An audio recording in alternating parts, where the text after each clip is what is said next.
¿Sabías que existe un templo de 1500 años colgando de un acantilado en China? Se llama el Templo Colgante, y sí, está literalmente colgando.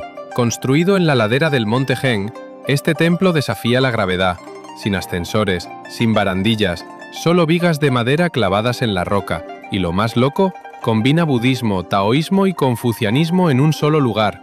Ha sobrevivido terremotos, tormentas y 15 siglos de historia. Sigue en pie, sigue impresionando. ¿Tú te atreverías a subir o solo lo verías desde lejos?